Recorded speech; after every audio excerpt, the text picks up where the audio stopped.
Hi, and thanks for logging on to the Daily DVAR Halacha. And here's a brand new halacha for you, and it is for Sunday, the second day of April, which is the sixth day of Nissan. Here we go. An important question that was asked by the rabbis of the Talmudic times way back was this interesting question. A lot of you know that we're going to sell whatever chametz we don't get rid of before Pesach. Most of us are going to have the custom to go to the rabbi, and he will arrange a special sale of our chametz to the non-Jew.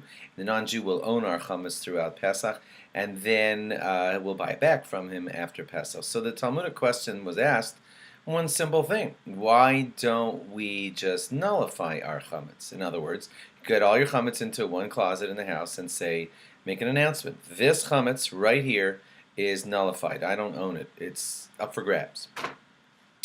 And then hopefully no one will come take it from you the whole Pesach. And then after Pesach, you'll go back into that same closet and say, I hereby acquire all of the stuff that's in this closet.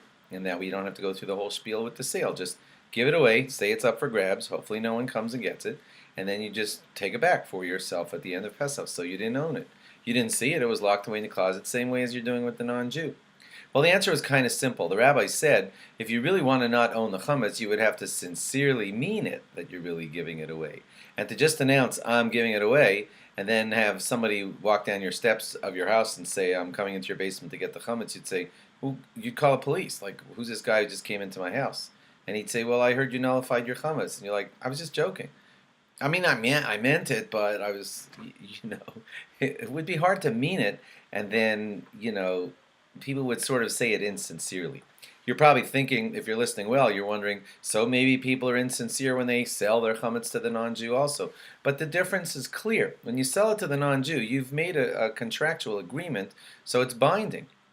Now you're kind of hoping that the non-Jew will not come and take your stuff, but you've made a binding agreement. It's a sale. It really happened. When you just announce, I'm giving away my stuff and then I'm taking it back, the rabbis were afraid that that would be more apt to be fake and not real and not really intended, and then you would really own your chametz, and then bad things would happen if you own your chametz on Pesach. So that's why we arrange this way that a lot of people use, which is selling it to the non-Jew. You should do this through a rabbi, because if you tried to arrange it yourself, you might mess it up and not do it properly, and then you'd own it, and that would be not proper. So try to do it through the rabbi. Incidentally, some other little odd details for you here, and they are that if your kids have arts and crafts projects around the house, and let's say they have things like painted macaroni, put on a plate that's up on a display on the wall, that's chametz. Painted macaroni is chametz, so you'll have to get rid of that before Pesach properly. If you have chametz that's stuck inside of your chairs, you should try to clean it out. If you can't get it out, the next best solution is to pour a little bit of detergent on it to make it like inedible, and then it's inedible, so it's not going to cause much problems. If you can't pour detergent down there because it's going to stain the chairs or something, but it is really stuck there and you need to use those chairs, then your next best bet would be to at least try to stuff some tape in there or something to cover it over. The main thing is that chametz should not be available and accessible to you and edible to you.